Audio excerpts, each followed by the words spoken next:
at the Platinum Jubilee celebrations of the High Court, of this Bar Association, at the same venue. And I think maybe Justice Chandrachud, though was a judge, was not here. Lordship, you were not here. And I called him Lordship not because of any distance, but by trying to remove the distance. And I must tell you something very interesting, because this also has something to do with a terrific problem at the bar, namely about elevations and about becoming a judge. After 3 names from Bombay,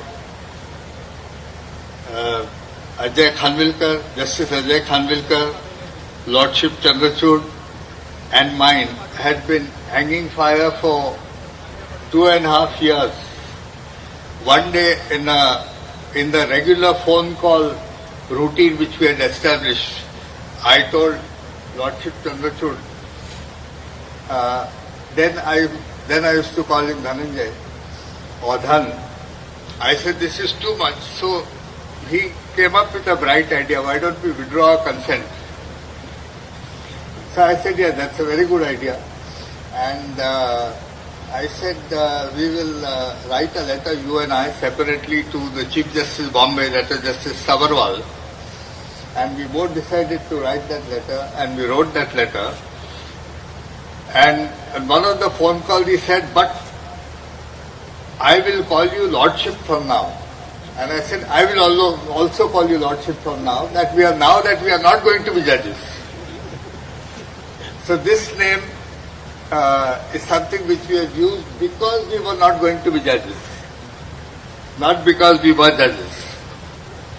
And again, it was in this building that I went to Justice Sabarwal's chamber at Justice Chandrachud's prodding. He said, go and meet him and see what he's saying.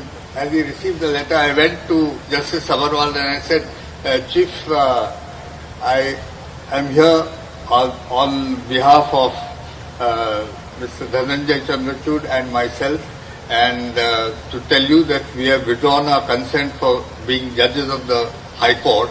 And he said, yes, I know, I tore up both the letters, and is there anything else you want to tell me? So the occasion and his presence here brings back many, many memories, and so does this place, this building. You know, when the Chief Justice, who was present here at the inauguration of the building, told the Viceroy of India, Lord Linlithgow, that this architect is a poet, and I invite Your Excellency to look upon his poem in stone. It is one of the most beautiful buildings in the country, and the Nagpur High Court Bar has been housed here for a long time. And I am glad to be here in the presence of all the distinguished judges, almost all friends, and the Chief Justice of the Bombay High Court. There is something, by way of a suggestion to the High Court Bar Association, because I was looking up some things for this occasion, and I realized that you should, on an occasion like this, we should have the participation of many of the bar associations of Madhya Pradesh, because the High Court Bar Association, when it was formed, covered those areas as well.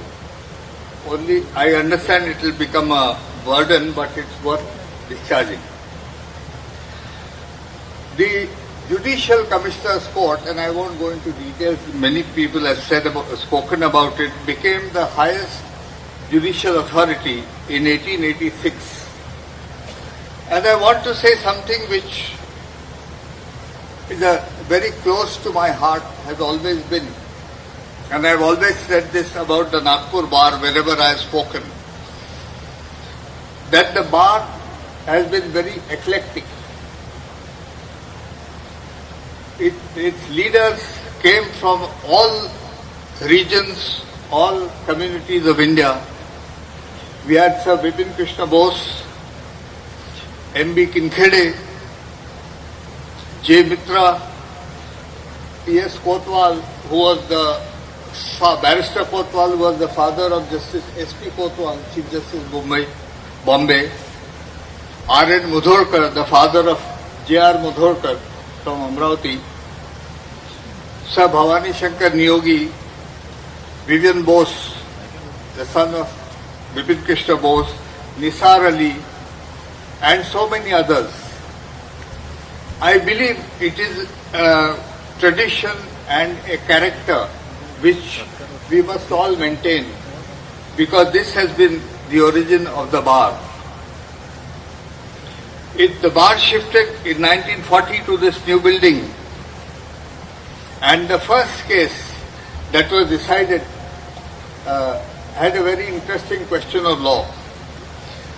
Whether a decree passed by a court in British India, that is Wardha, could be executed in respect of foreign property in a foreign territory, that is Yavatmal. And this was a serious question, and it was debated in the first case, and that is because Yavatmal, Akola, Buldana and Amravati were considered foreign territories because they came from the Nizam on lease to the Britishers, and they're not part of Nagpur ever. In fact, Nagpur got included into the idea of Vidarbha much later. And very interestingly, when I see Sri Hari Ane here, it reminds me that, and Mukesh Samant, it reminds me that the movement for a separate Vidarbha began because the people in Vidarbha were afraid that the 4 districts would go back to the Nizam, and not because Bombay or Maharashtra was in question at all. To prevent these 4 districts from going back to the Nizam after the lapsing of sovereignty, that the Vidarbha movement began and asserted the existence of a separate Vidarbha. Anyway, that was the first case. Since then, the bar, through its advocates and the judges who were appointed from it, has been concerned with some really stunning cases. There is no time to go into them. But the Narayan Rao Vaidya sedition case, the Chimur Ashti case, in which people convicted of murder suddenly found that after the independence they were heroes and were released, with Justice Hidayatullah as Advocate General then. Then a famous case which I first time heard Justice J.S. Verma narrate, that is a case in which Justice Vivian Bose treated a letter from the prison as a petition and hauled up the superintendent of prison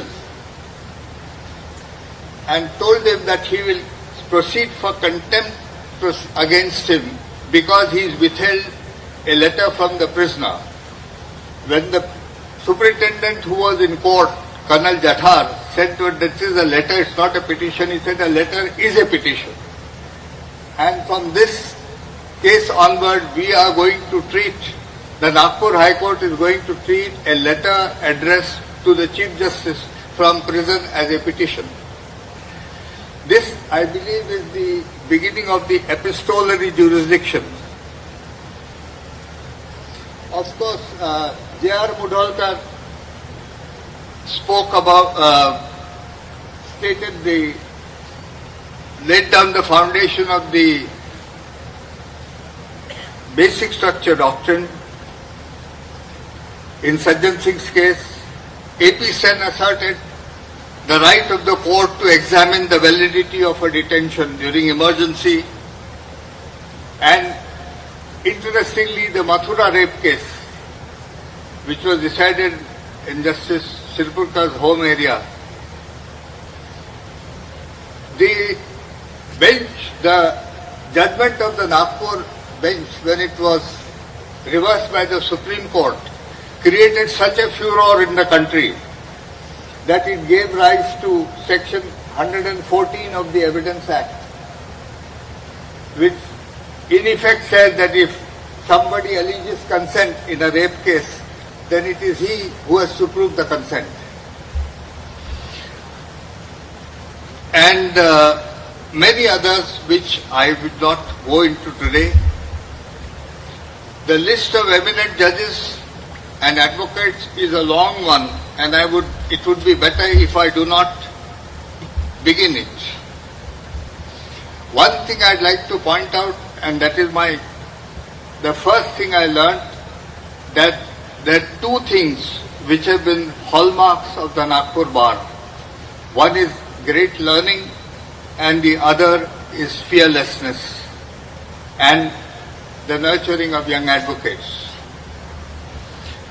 The two things I want to mention in the passing, because I believe they've had a great socio-legal impact because of what the members of the bar did. One is that in 1922, and this is a subject which I am sure dear to Lordship's heart,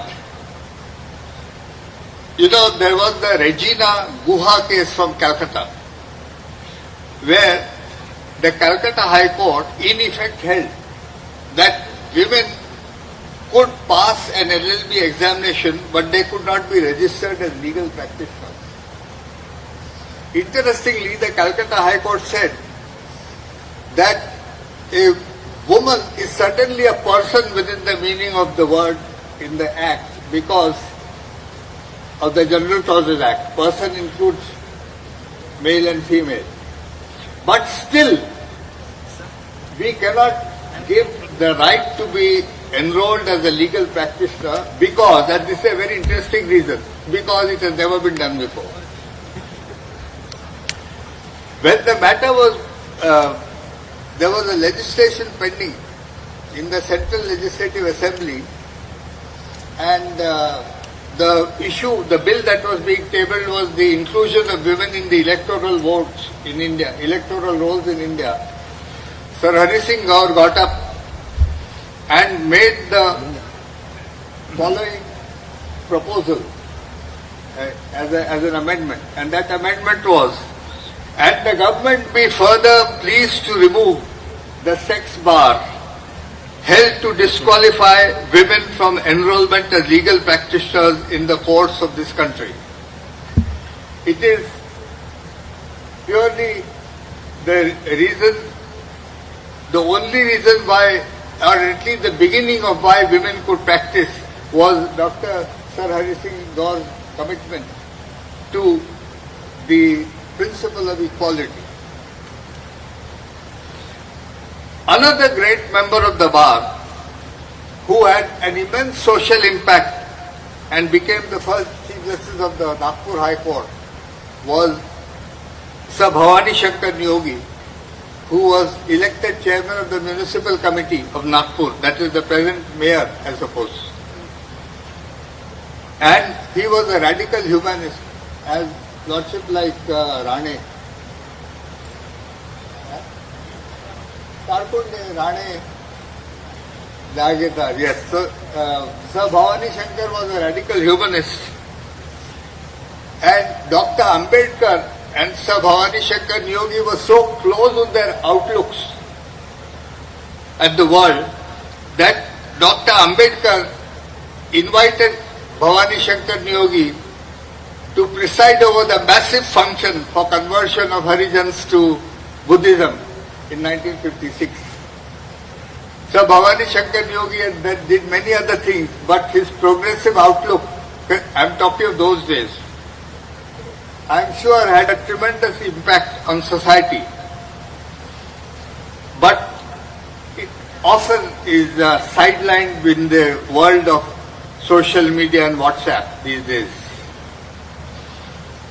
He lived to become 100 years old and never missed an evening walk. The bar has produced innumerable judges, lawyers, also chief justices of the states and India, governors, members of the Viceroy's Executive Council, ministers, and the only Chief Justice of India who acted as President of India and was also elected Vice President of India. I am sure the tradition will continue, for on our heels a fresh perfection treads, a power, and I want Justice Gavai to listen to this for a while. No, because I am ending. It has something to do with the future. And it says, for on our heels a fresh perfection treads, a power more strong in beauty, born of us and fated to excel us. Thank you. Jai Hind.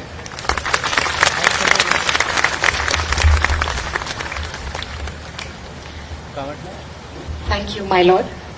It is always a delight to hear from your lordship and the treasure trove of knowledge that you leave with us. We at Nagpur always look forward to your lordship's visits.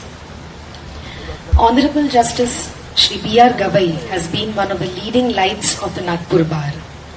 Even after his lordship's elevation, my lord's constant support and encouragement to the High Court Bar Association has been indispensable in carving out a niche for our bar on the legal map of the country. I request Honorable Shri Justice Bhushan Gavai to kindly address the gathering.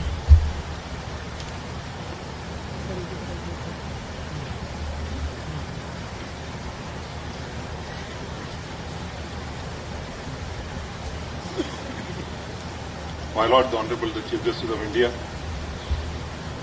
Justice Dr.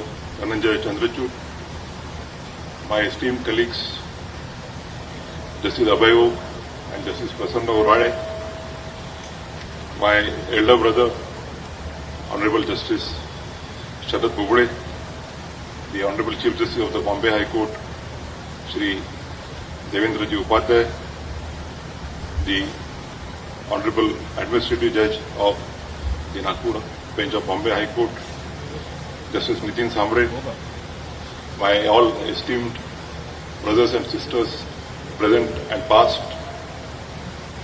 the Learned Advocate General for State of Maharashtra, Dr. Virendra Sarag, the President of the Nagpur High Court Bar Association, Shri Atul Pandey, Secretary Shri Amol Jaltare, all the office bearers of the association, the Honorable Justice Shirpurkar, the former Judge of the Supreme Court,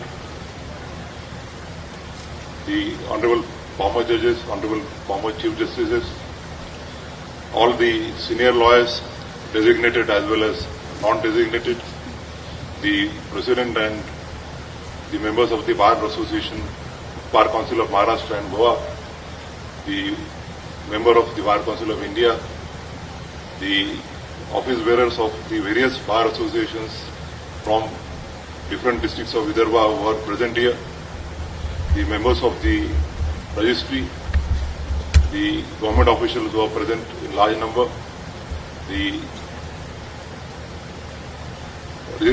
Secretary General of the Supreme Court of India, Shri Atul Kurekar, the Registrar General and the other members. I won't stand here for long, since we are all eager to hear the Chief Justice of today's function, Dr. Justice Chandrachud. In any case, I am speaking tomorrow, and today is the inaugural function of the Centenary celebrations, and I am sure that in the year-long celebrations, which will be going on. I'll be coming again and again, and you get an opportunity to interact with you. At the outset, as a member of the Nagpur High Court Bar Association, I extend my warm welcome to the Honorable the Chief Justice of India to my own bar. It's indeed a great pleasure that my Lord Justice Chandrachud has agreed, and it's almost a flying visit. He has come by an evening flight and leaving by the night flight so as to resume his duties. I am really grateful to him for sparing his valuable time amongst his busy schedule. It's a very proud moment in the history of the Nagpur Bar Association. For any institution, a centenary is one of the important milestones. And for me as a member of this Bar Association, it's a moment to express my sense of gratitude to this association. Whatever I am today, I am because of the Nagpur High Court Bar Association. I recollect when I shifted my base from Bombay to Nagpur in 1990 and started learning from the arguments of the eminent senior advocates, senior lawyers, and learning from them. It's because of two doyens of the Nagpur High Court Bar Association that I shifted to Nagpur. It was because of the advice of the then former Advocate General Vahsaheb Bobde, who was in Mumbai, and the then Advocate General Shri V.R. Manohar, who were close friends of my father, that they advised me to shift to Nagpur to practice. They advised me that this is your home turf and it is better that you shift to Nagpur, and I think that was the best decision that was in my career. This is an institution which has produced many eminent personalities, beginning from the first president of this Bar Association, Sir Hari Singh Gaur, who was one of the most sought after lawyers even before the Privy Council. He used to be engaged not by only Indian litigants, but also the litigants from other jurisdictions who were within the jurisdiction of the Privy Council. Vahsaheb M.R. Bobde has been referred by Justice Hidayatullah in his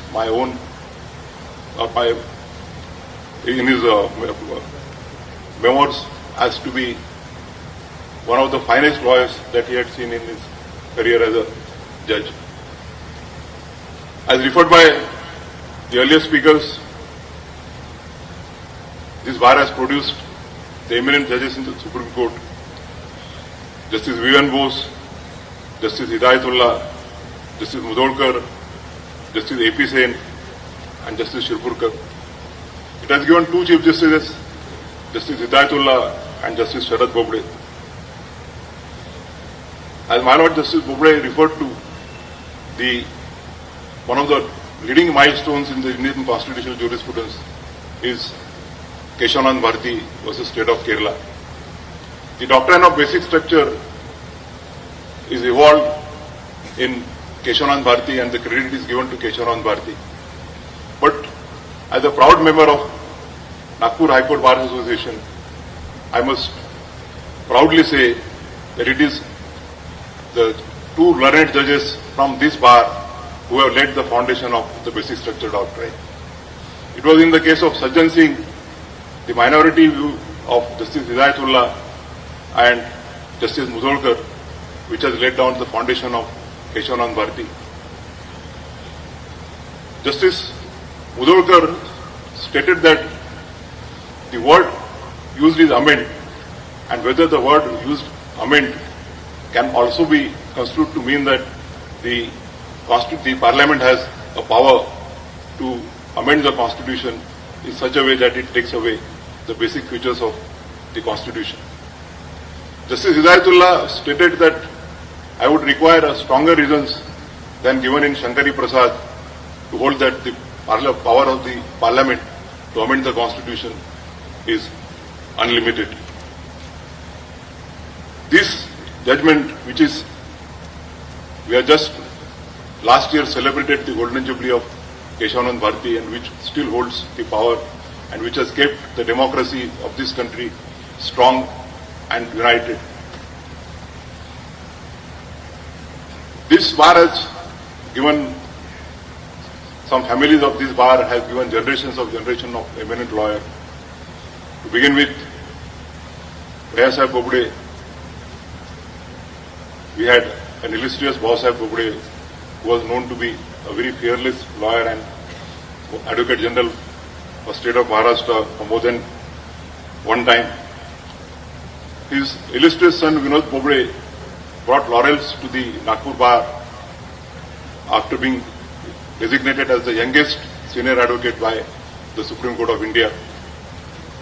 His another son, Justice Sharad Bobde, became the Chief Justice of India. Shri V.R. Manohar, after becoming Advocate General, started mainly practicing before the Mumbai, even after he debuted the office of the Advocate General. It is said in Bombay that it is Mr. V.R. Manohar who taught the lawyers in Bombay as to what the lawyer's fees should be. And we had a rare distinction of a father and son duo adorning the office of the Advocate General. Mr. V.R. Manohar as well as his illustrious son Sunil Manohar have both adorned the offices of the Advocate General of State of Maharashtra. His eminent daughter, my sister Vasanti Naik, got a distinction of becoming the first woman judge from the Nagpur bench of the Bombay High Court. Sri Srihari Ane also became the Advocate General of State of Maharashtra, and my another dear friend, who also happens to be from Amravati, the state of Chhattisgarh had to borrow their Advocate General, initially Additional Advocate General, from Nagpur. The list goes on. I don't want to be here for long because I am again going to speak tomorrow. Shri K.S. Deshpande, the another doyen and one of the lawyers who was designated as a senior advocate at a very young age. His son R.K. Deshpande was my colleague in the Bombay High Court who recently debuted his office. It has also produced various Chief Justices, Justice V.A. Mohta and Justice M.N. Chandurkar, Justice J.N. Patel, Justice Ashok Desai, and lastly Justice B.P. Dharmadikari, who happened to be the judge of the Chief Justice of this court.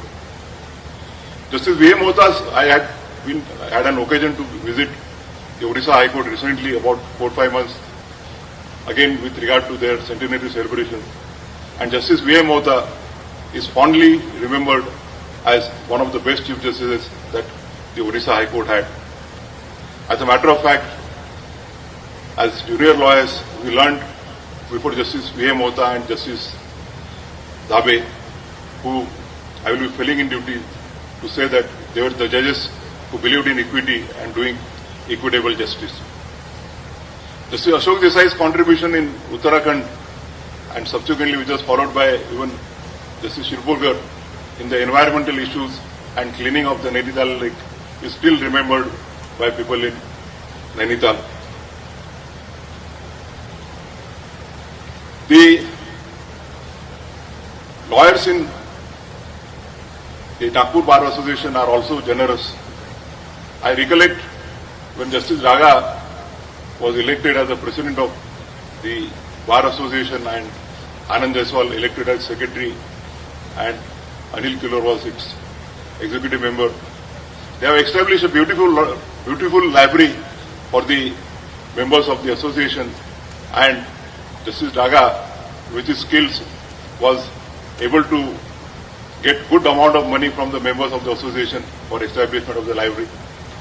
Mr. V.R. Manohar donated a huge sum to establish a library in the memory of his father, R.K. Manohar. In the recent past, the contribution of Mr. Anil Kilor as a president of the High Court Bar Association cannot be forgotten. I may not be said to demean the contribution of all the past presidents and secretaries and office bearers of the association. Their contribution has been immensely vast, but on account of paucity of time, it may not be possible for me to refer to them. I am sure that this year-long celebrations will cherish the memories of our predecessors, the persons who have been as a beacon, as a role model for us. I have been working as a judge at Bombay, at Aurangabad, and also for a brief stint at Goa. And it is the judges from Nagpur and also lawyers from Nagpur who have been received tremendously well at Aurangabad as well as Mumbai. It would not be wrong to say that the judges from Aurangabad, from Nagpur, are treated to be the best judges either at Aurangabad and at Mumbai. I am happy that Justice Sambre accepted my request to come back to his roots and serve the institution which has given him what he is. I am sure that those who have disowned Nagpur and shifted elsewhere would follow suit and serve the institution which really requires and deserves their eminence and their knowledge. With this, I congratulate all of us on the completion of the 100 years of our most prestigious and august institution. Thank you for and best of the luck for the year-long celebration.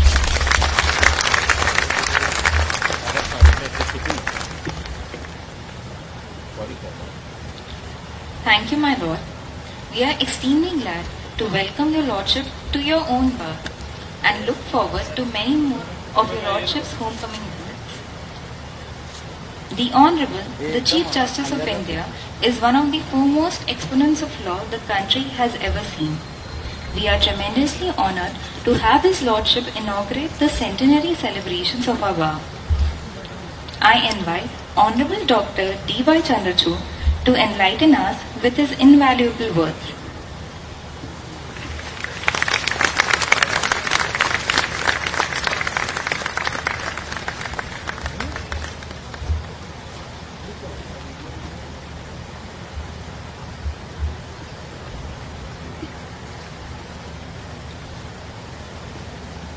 Our senior and most respected brother, Justice Sharad Arvind Bobde, former Chief Justice of India, my very distinguished colleagues in the Supreme Court, Justice Bhushan Gavai and Justice Abhay Ok, respected former judges of the High Court and of the Supreme Court, Justice Sipurkar is part of the audience, Justice Devendra Kumar Upadhyay, Chief Justice of the Bombay High Court, Justice Nitin Samre, Administrative Judge, Judges of the High Court, Dr. Birendra Saraf, Advocate General, Member of the Bar Council of India and members of the Bar Council of Maharashtra and Goa, Mr. Atul Pandey, President Nagpur High Court Bar Association, the Secretary of the High Court Bar Association, members of the association, esteemed dignitaries, including officials of the state government, members of the registry, my own Secretary General, Mr. Atul Kurekar, ladies and gentlemen.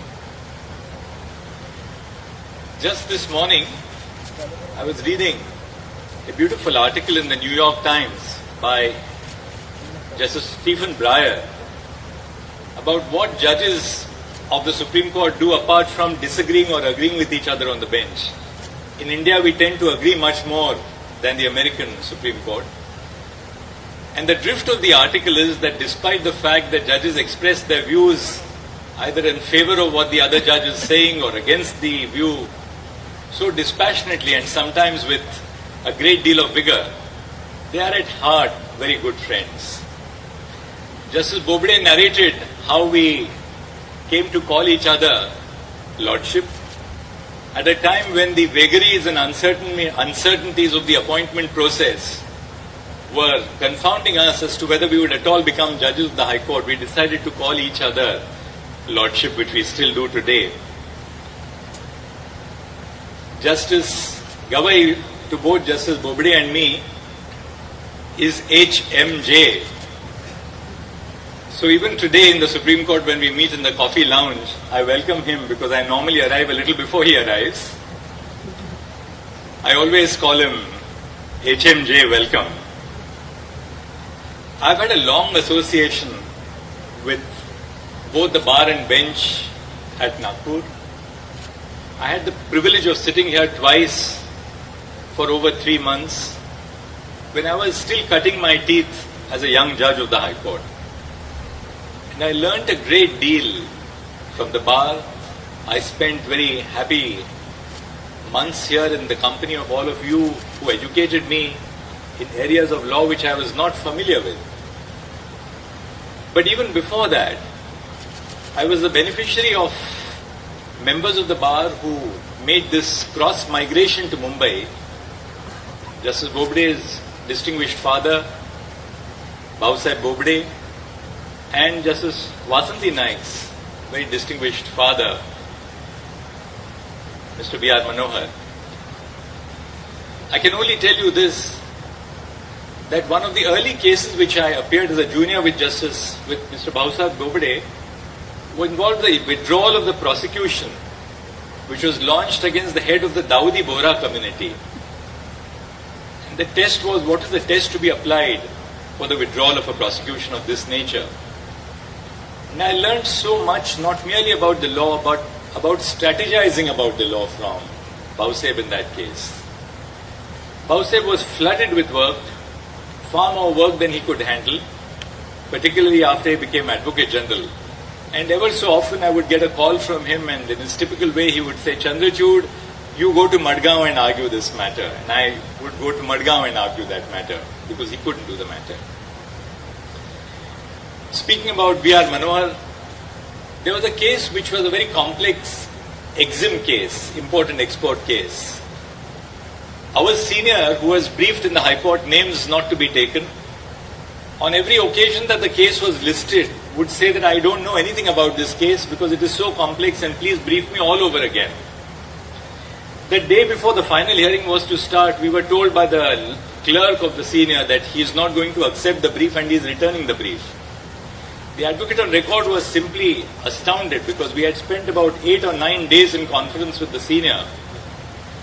So he asked me whom should we brief, and I said, let's go and speak to Manohar Sahib, who has just come to Mumbai for some other case. So he said, I'm going to go back to my room at the Oberoi by about 12:30. Come and see me at 5 o'clock in the evening for conference. At 5:30, when we went to Mr. Manohar's room, he was completely ready with the facts and the law. He had typically his green register where he would make notes in his beautiful handwriting.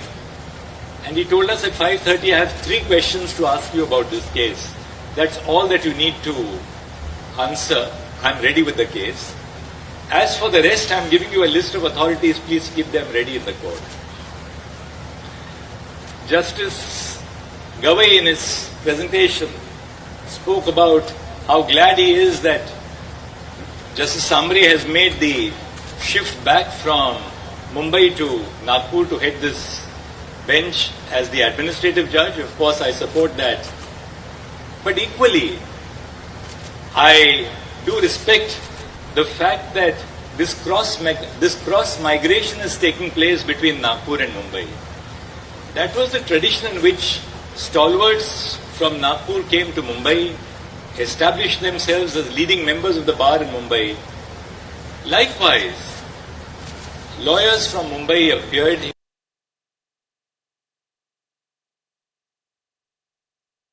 in positions. I personally learnt a great deal in my early years as a judge of the High Court from senior colleagues like Justice Daga, who is present in the audience, with whom we shared so many happy moments discussing not just law but life as well. I learnt a great deal from members of the services, from the service judiciary who became judges of the High Court. Justice R.C. Chavan is here.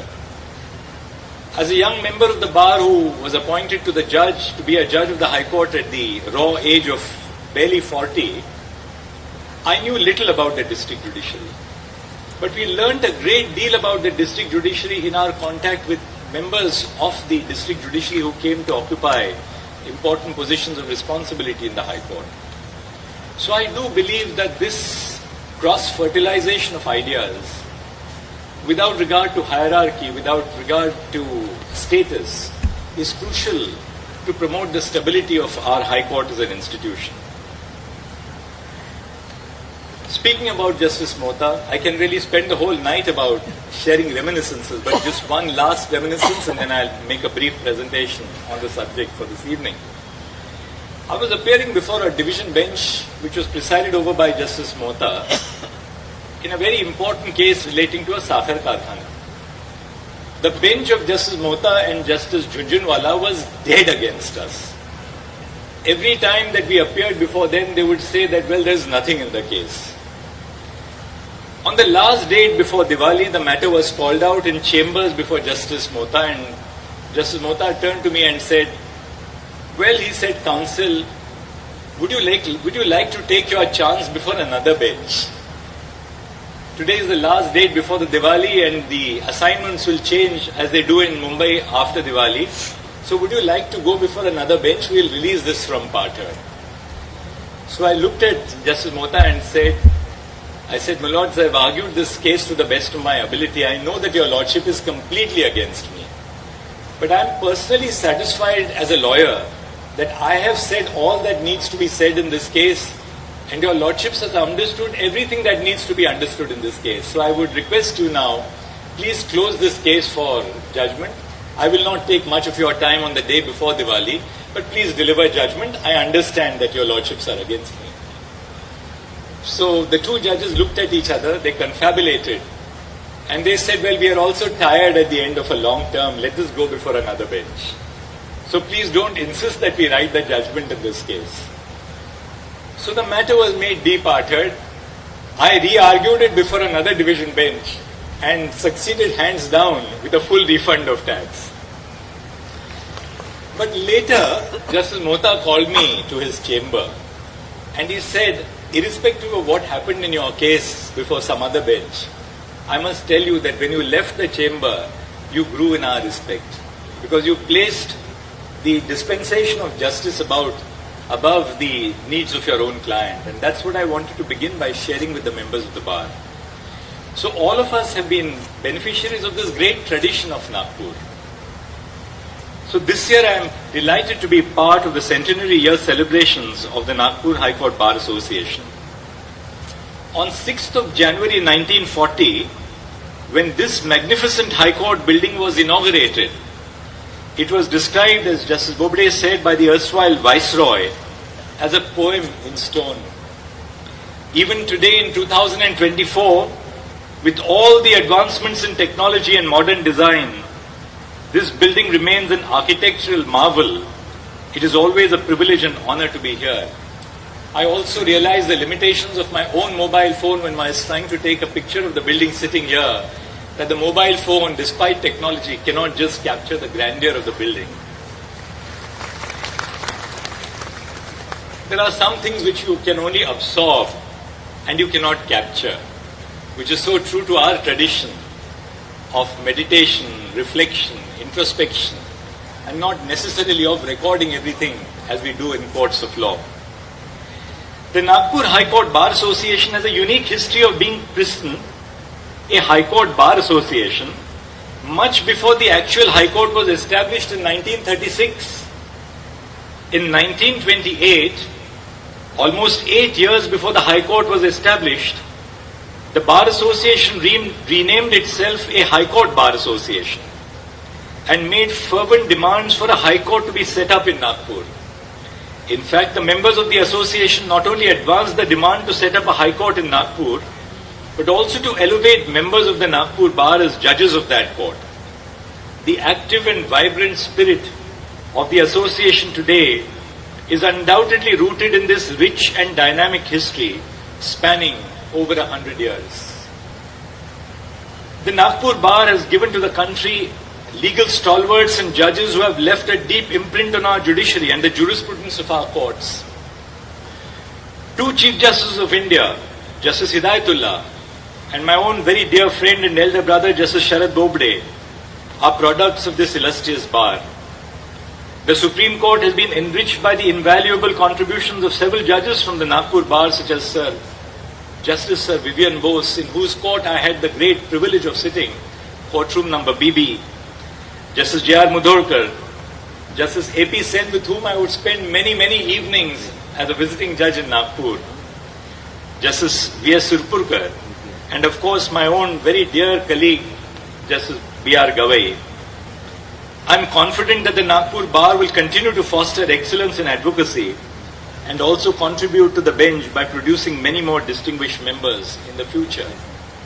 I am sure so many of you will be guided by the examples of those who are in your midst, in Mumbai included, and Nagpur. Shri Haryanya is here. But we must also remember people who are unfortunately not with us today, like Justice Vinod Bobde, a lawyer par excellence and a human being par excellence. Bar associations at all levels in our district courts, high courts and the Supreme Court play a significant role in democratizing the courtroom and facilitating the collaborative governance of our courts. They ensure that lawyers, both seniors and juniors, have a forum to express their concerns, suggestions and ideas to collaborate with the government, the bench and other stakeholders. On a day-to-day basis, it is the bar associations, as representatives of the lawyers, who directly engage with the court and the registry. Almost every day when I climb down from the steps of the Chief Justice's court, there would be at least 2 or 3 members of the bar association waiting to meet me. There is something so very urgent that they want me to attend to. Lawyers are central stakeholders in the functioning of our courts and active bar associations, such as the Nagpur High Court Bar Association, and they ensure that there is a constant and productive dialogue between the bar and the bench. Although many of us judges have been a part of the bar at different points in time, interactions with the associations ensure that we do not become detached from the everyday realities of our colleagues at the bar. The role of a bar association, however, must not be limited to only advancing the immediate concerns of lawyers. The role extends to a broader institutional responsibility to enhance the functioning of the judiciary and protect the dignity of the court. Bar associations must focus on improving the quality of advocacy at the bar and, more importantly, making our courtrooms more accessible and safe for our citizens. Recently, the Supreme Court took suo motu cognizance of an incident involving the manhandling of a senior advocate and a young lawyer in one of the district courts during a boycott called by the Bar Association not too far from Delhi. You are fortunate that these incidents are not par for the course in Nagpur. The specifics of this incident aside, it is incumbent upon the bar associations to ensure the safety of all the members of the bar when they come to practice before the court. With hybrid hearings, lawyers from across the country appear before courts in different regions. Bar associations must adopt a more accommodative and inclusive approach, ensuring safety and welcoming all the members of the bar who practice before that court. I was pleased to hear about the legal aid project called Nyayadut, run by the Nagpur High Court Bar Association, to ensure pro bono access to legal resources for persons residing in the villages in the Vidarbha region. I urge the younger members of the bar to contribute to such initiatives. It serves as an opportunity to not only use your premier education and training to secure justice to ordinary citizens, but it is also a way to sharpen your legal skills and advocacy. Similarly, the steps taken by the Nagpur High Court Bar Association to mentor and improve the skills of younger members of the bar by regularly organizing lecture series and study circles must be appreciated. My last act before I left my position as visiting judge at Nagpur to go to Mumbai was to deliver a lecture on international law, which the bar had requested me to deliver. I must also highlight the importance of having an independent bar and, as a result, independent bar associations. The judiciary has time and again risen to the occasion to assert its independence and non-partisanship, a separation of powers from the executive, the legislature, and vested political interests. We must not forget, however, that there is a close link between the independence of the judiciary and the independence of the bar. The bar as an institution is essential to preserve judicial independence, constitutional values, and the dignity of the court. In a vibrant and argumentative democracy like ours, most individuals have a political ideology or inclination. To quote Aristotle, human beings are political animals. Lawyers are no exception. However, for members of the bar, one's highest loyalty must not lie with partisan interests, but to the court and the constitution. In many ways, it is an independent bar that is a moral bulwark to protect the rule of law and constitutional governance. Judgments of our constitutional courts are the culmination of rigorous proceedings, thorough legal analysis, and a commitment to constitutional principle. But once the judgment is pronounced, it is public property. As an institution, our shoulders are broad. We stand ready to receive both praise and criticism, bouquets and brickbats, be it through journalistic pieces, political commentary, or on the social media. But as members and office bearers of bar associations, with years of training and experience, you must distinguish yourself from the lay person while reacting to judgments of the court and engaging in legal discussion.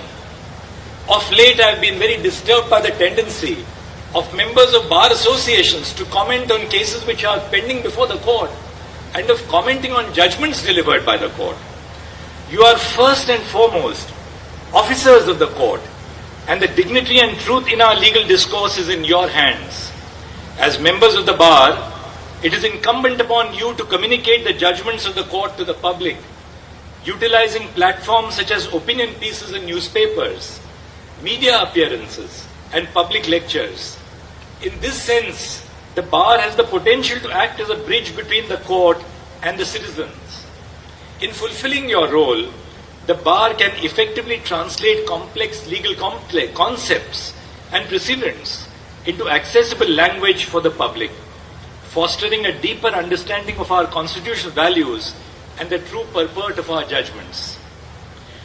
On many occasions, I have spoken about the need for representation of women in the judiciary and as members of the bar. Statistically, the number of women lawyers practicing across the country has increased manifold over the last few decades. There was a time when you would enter a high court or even the Supreme Court and only see a sea of men.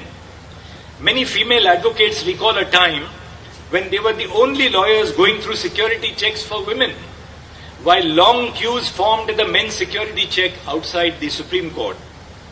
This situation is radically altered today, with a large number of women not only formally joining the bar, but also setting up a thriving practice. Recently, the Supreme Court designated 11 women as lawyers as senior advocates in one go, signaling the change in the demographic of our successful lawyers. The Nagpur bar is no exception. Of the 3,000 members, more than 500 members are women. As the demographics are changing in the legal profession and more young women are entering the field, this number will only increase. However, even as the number of women lawyers is increasing at an unprecedented pace, this trend is not reflected in the composition of our elected bar associations or even our bar councils. When there are no formal barriers to contesting elections and the number of women lawyers is increasing, the question that arises is, why are more women not contesting and winning elections to bar associations or bar councils? This lack of representation is not unique to the Nagpur Bar Association, but permeates to bar associations and bar councils across the country. A study which was conducted in 2021 revealed that only a meager 2.04% of the elected representatives in the 21 state bar councils are women. Not a single office bearer of the Bar Council of India is a woman. There is only one woman member in the Supreme Court Bar Association Executive Committee. Contesting elections for bar associations and for bar councils requires extensive networking, campaigning, and soliciting of votes, which often leads to the formation and perpetuation of an entrenched old boys club. This environment can act as a significant disincentive for women, discouraging them from participating in these elections, let alone engaging in campaigns and successfully winning them. It is not enough to remove formal barriers to women lawyers contesting elections. It is the responsibility of the existing male office bearers to not only encourage and support women lawyers who stand for election, but also make the environment conducive for them to stand a fair chance. I am optimistic that the Nagpur Bar Association, with its glorious history of fostering social change, will take proactive measures in this direction. I also urge all the women advocates in the audience to assert their position in the Bar Association, come forward, contest elections, and hold positions of responsibility. In many ways, the city of Nagpur holds immense importance in the life of our republic and the life of one of the founders of our republic, Dr. Babasaheb Ambedkar. It is here that Babasaheb embraced Buddhism, and his final remains are enshrined in the central dome of Diksha Bhumi Stupa. Additionally, Shantivan, housing a museum with Dr. Ambedkar's personal belongings, can be found in the nearby village of Chicholi. This year marks not only the centenary of the Bar Association, but also 100 years since Dr. Babasaheb Ambedkar began his law practice. In honor of this milestone, the Supreme Court established a statue of Dr. Ambedkar, symbolizing his guiding presence as we fulfill our constitutional duties. In a sense, a little part of Nagpur is now forever a part of the Supreme Court. Dr. Ambedkar's motivation to pursue a legal practice was rooted in the independence a legal practice provides. Legal practice was liberated from the feudal hierarchies of caste, which he fought against, and mobilized public opinion. Dr. Ambedkar believed that in colonial India, the legal profession alone allowed an individual to remain independent from the government and social forces. He valued his independence from an undemocratic colonial government and a caste-ridden society over monetary or commercial gain. This motivation to pursue law for autonomy and freedom that the profession imparts stands true even today. The ability and responsibility of a lawyer to act without fear or favor, ill will or affection must continue to guide us as members of the legal profession. In a judgment authored by Justice Vivian Bose, a former judge of the Supreme Court of India and an illustrious member of the Nagpur High Court Bar Association of this court, Justice Bose observed, the Constitution is not for the exclusive benefit of governments and states. It is not only for lawyers and politicians and officials and those highly placed. It also exists for the common man, for the poor and the humble, for those who have businesses at stake, for the butcher, the baker, and the candlestick maker. Let us all remember that our constitution is an inclusive constitution. It is intended to bring together the butcher, the baker, and the candlestick maker. So just as this building is said to be a poem in stone, Justice Vivian Bose was a poem personified in verse, as he wrote. I would conclude by saying that as you carry out your responsibilities as professionals, advocates, and officers of this constitutional court, remember that your foremost duty lies towards ensuring justice and upholding the rights of every individual, be it the baker, the candlestick maker, last but not the least, the butcher as well. Thank you. Each of you carries a heavy mantle of excellence to uphold.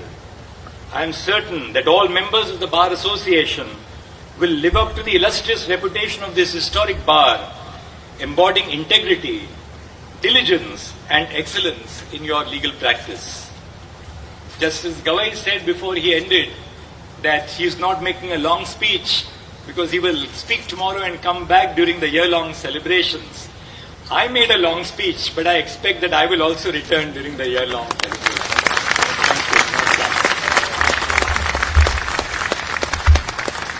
Thank you, my lord.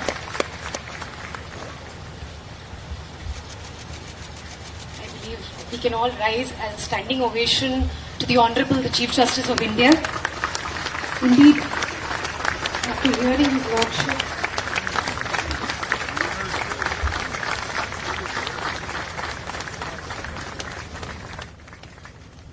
after hearing his lordship, under the reflection of this beautiful poem in stone, it is hard to say what is more towering, the building or your lordship's stature. Thank you, my lord. The High Court Bar Association would like to take this opportunity to express their profound gratitude to all our esteemed dignitaries who have graced the occasion with their august presence. I request Advocate Atul Pandey, President of the High Court Bar Association, to present a token of our appreciation to our chief guest, Honorable Dr. Justice D.Y. Chandrachud.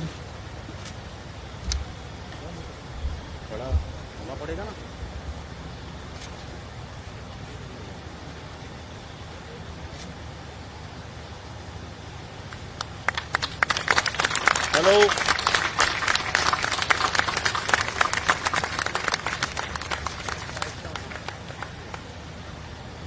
I request Advocate Amol Jaltai, Secretary, to present a memento to Honorable Chief Justice Bhushan Gawai.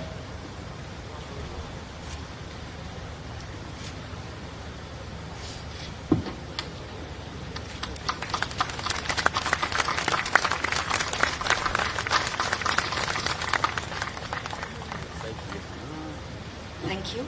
I request Advocate Pankaj Tirke, Vice President of the Bar Association, to present a memento to Honorable Shri Justice Abhay Oak.